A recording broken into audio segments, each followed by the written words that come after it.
लश्कर भी तुम्हारा, सरदार भी तुम्हारा, तुम झूठ को सच लिख दो, अखबार भी तुम्हारा। इस दौर के फरियादी जाए तो जाए कहाँ, हुकूमत भी तुम्हारी और दरबार। 2 भाड़े के मौलाना बिठाए जाते हैं और 2 जो है भाड़े के जो पंडित बुलाए जाते हैं और उसके बाद उनको मुर्गों की लड़ाई होती थी। पहले आपने देखा होगा मुर्गे लड़ाए जाते थे, तीतर लड़ाए जाते थे, लेकिन अब जो है भाड़े के मौलाना और पंडित बुला करके लड़ाए जाते हैं और उनको चांटा भी लगवाया जाता है और उसका बाकायदा पैसा भी मिलता है। अरे अर्नब जैसे जो है ना सपोले हैं भाई साहब, इनको आप क्या समझते हैं? सपोले हैं, सरकार द्वारा पाले गए ये सपोले हैं। सरकार ने इनको दूध पिला करके बड़ा किया है। ये सांप है, ये नाक बन चुके हैं बड़े।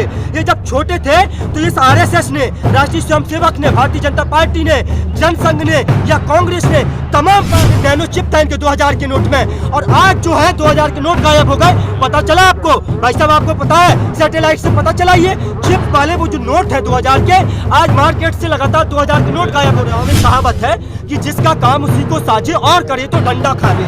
मतलब ये वही बात है कि आप जो है धोनी से कहिए कि आप जाकर के फिल्मों में काम कीजिए और सलमान खान से कहिए कि आप सेंचुरी मार करके आइए।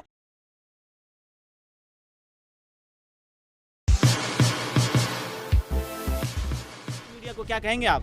देखिए, पत्रकारिता का जो स्तर इतना गिर गया है, लोकतंत्र का, डेमोक्रेसी का चौथा स्तंभ कहा जाता है, मजबूत पिलर आज पूरी तरह से खोखला और धराशायी हो चुका है। आप देखेंगे मेन स्ट्रीम मीडिया लगातार जिस तरह से चीजों को दिखा रहा है, मेन स्ट्रीम मीडिया की अगर हम बात करें तो शर्म आती है मुझे उस मेन स्ट्रीम यानी कि मुख्य मीडिया बोलते हुए, क्योंकि वो जिस तरह से लोकतंत्र का चौथा स्तंभ पूरी तरह से अपनी जो है तमाम जो मार्गों से भटक चुका है। आज पूरी तरह से जो गोदी मीडिया है वो अगर आप देखेंगे तो कहीं ना कहीं पीएमओ से फोन आता है, पीएमओ से फोन आने के बाद जो है चीजों को स्क्रिप्टेड होता है और किस तरह से चीजों को चलाना है। तो कहा लश्कर भी तुम्हारा, सरदार भी तुम्हारा, तुम झूठ को सच लिख दो, अखबार भी तुम्हारा। इस दौर के फरियादी जाए तो जाए कहाँ, हुकूमत भी तुम्हारी और दरबार भी तुम्हारा। लगातार मेन स्ट्रीम मीडिया, देखिए जिस तरह से कहा जाता है समाज का आईना होता है मेन स्ट्रीम मीडिया, समाज में जो घट रहा होता है, समाज में जो हो रहा होता है उस पर मेन स्ट्रीम मीडिया लगातार चीजों को दिखा रहा है। अगर आपको सत्ता की भाई करनी है, सत्ता की दलाली और चाटुकारिता करना है तो सरकार के पास अलग से एक मंत्रालय होता है, भारत संचार दूरसंचार जो मंत्रालय होता है वो होता है, उससे वो अपनी चीजों को बता सकते हैं। लेकिन आप लगातार देखेंगे इस देश में पूरी तरह से जमहूरियत में सिर्फ नरेंद्र मोदी, योगी, लगातार आप देखेंगे मंदिर मस्जिद, शमशान कब्रिस्तान, पाकिस्तान, 2 भाड़े के मौलाना बिठाए जाते हैं और 2 जो है भाड़े के जो पंडित बुलाए जाते हैं और उसके बाद उनको मुर्गों की लड़ाई होती थी। पहले आपने देखा होगा मुर्गे लड़ाए जाते थे, तीतर लड़ाए जाते थे, लेकिन अब जो है भाड़े के मौलाना और पंडित बुला करके लड़ाए जाते हैं और उनको चांटा भी लगवाया जाता है और उसका बाकायदा पैसा भी मिलता है। जी, इतना सब कुछ हुआ, अर्नब ने सेलिब्रेट किया। जो कि उरी में जो घटना घटी थी, हमारे वीर सैनिक मरे थे, उसको सेलिब्रेट किया था और उसका चैट भी लीक हुआ था। उसके खिलाफ सरकार कुछ नहीं कर पाती है, जबकि मासूम छोटे से डिजिटल मीडिया वाले होते हैं उनको सरकार पकड़ के लेकर डालती है। अर्नब के बारे में अरे अर्नब जैसे जो है ना सपोले हैं भाई साहब, इनको आप क्या समझते हैं? सपोले हैं, सरकार द्वारा पाले गए ये सपोले हैं। सरकार ने इनको दूध पिला करके बड़ा किया है। ये सांप है, ये नाक बन चुके हैं बड़े। ये जब छोटे थे तो इस आरएसएस ने, राष्ट्रीय स्वयंसेवक ने, भारतीय जनता पार्टी ने, जनसंघ ने या कांग्रेस ने, तमाम पार्टियों ने, मैं कांग्रेस को कोई अलग से दूध की धुली नहीं है, इन तमाम पार्टियों ने, अगर आज आरएसएस जो है बड़ी हुई है तो तमाम पार्टियों ने दूध पिला करके इनको बड़ा किया है और आज इन जो तमाम सपोले हैं, जो नाग हैं, इनको दूध पिला करके बड़ा किया है। ये राष्ट्रवादी पत्रकार कहते हैं, चैनल को राष्ट्रवादी पत्रकार जो चैनल कहते हैं, और ये कहते हैं पूछता है भारत। आज जो है दुनिया कह रही है कि थूकता है भारत। ये पूछता है भारत नहीं, थूकता है भारत, इनके मुंह पर थूकता है भारत।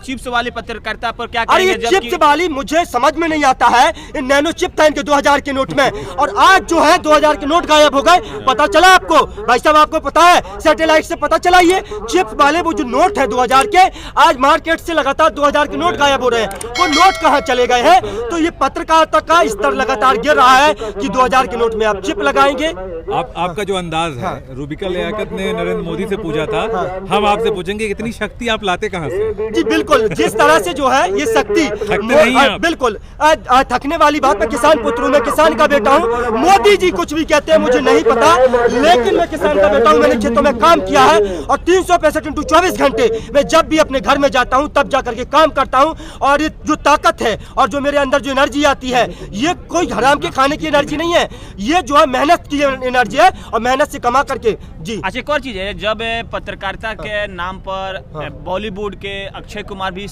मोदी जी का इंटरव्यू करने लगते हैं कि मोदी जी आप आम चूस के खाते हो, कैसे खाते हो, मोदी जी बहुत मेहनत काट के खाते, तो मतलब कि खाते।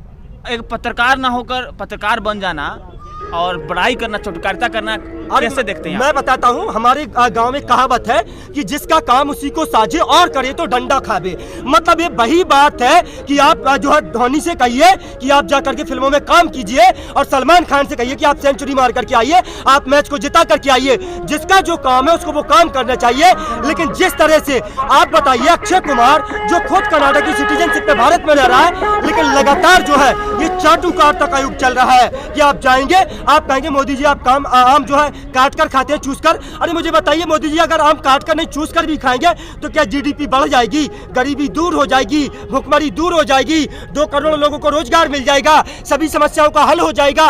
ये तमाम चीजें जो चाटुकारिता का युग चल रहा है, जिस तरह से तमाम जो देश में है आप देखते हैं परिकल्पना की जाती है। आरएसएस जो है कहता है हम हिंदू राष्ट्र बनाएंगे। अरे भाई साहब, हिंदू राष्ट्र बनाना ही विकल्प होता ना तो नेपाल पूर्णतः हिंदू राष्ट्र है और वो नेपाल वाले आकर के भारत में आकर के शिलाजीत ना बेचते और चौकीदारी ना करते।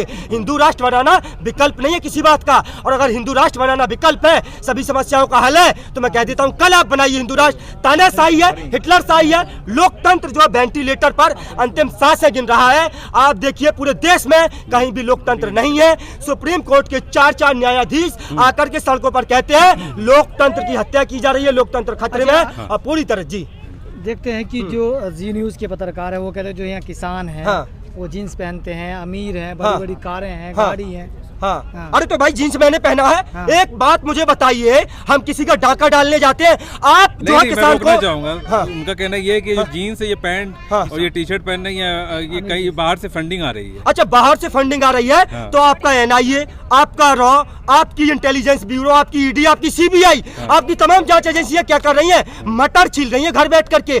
आप जांच एजेंसी को लगाइए। अगर हमारे पास फंडिंग आ रही है तो या तो गृह मंत्री का फेलियर है, भाई गृह मंत्रालय का फेलियर है कि किसानों के पास चाइना, कनाडा, पाकिस्तान से फंडिंग आ रही है, लेकिन आप जो है उसमें सफल नहीं हो पा रहे।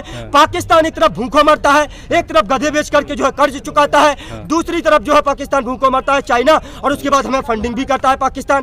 तो आपका फेलियर है, आपके जो गृह मंत्रालय का फेलियर है। आप क्यों नहीं उस पर जांच बैठाते हैं? बैठाइए जांच।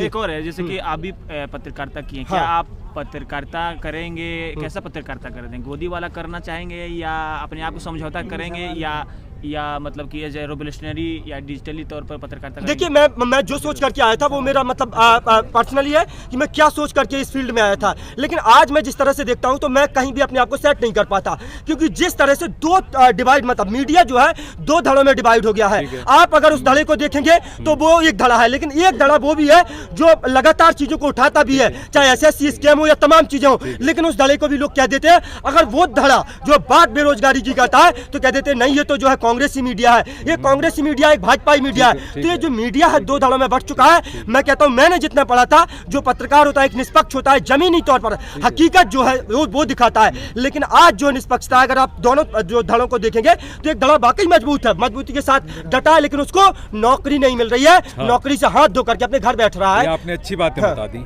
लेकिन अगर आपको 2 लाख रुपए का पर मंथ का पैकेज दे कोई भी गोदी मीडिया जिसे आप कहते हैं, तब तो फिर आपकी रात की नींद जाएगी। बिल्कुल, मैं सबसे पहले बता देता हूँ, कहा कि जमीर बेचकर अमीर हो जाना इससे बेहतर है फकीर हो जाना, और कहा मजबूर हूँ अपनी आदत पर, दिन को कह सकता रात नहीं, और ईमान बेच दूं टुकड़ों पर, ये मेरे बस की बात नहीं। ईमान बेच दूं टुकड़ों पर, ये मेरे बस की बात नहीं। बिल्कुल नहीं जाऊंगा, उसूलों से समझौता नहीं करूंगा, उसूलों से कभी समझौता नहीं कर सकता ये इमरान। और आप देख लीजिए भविष्य में कभी भी कोई भी गोदी मीडिया भले 2 लाख नहीं 4 लाख का जो ऑफर देगा, ये इमरान बिकने वाला नहीं है, क्योंकि मैं लगातार कहता हूं जिस जो है उसके खिलाफ मेरी लड़ाई है, जिसके खिलाफ जंग है, और उसके साथ समझौता करेगा इमरान, कभी भविष्य में समझौता नहीं करेगा। ये आप लिख करके ले लीजिए।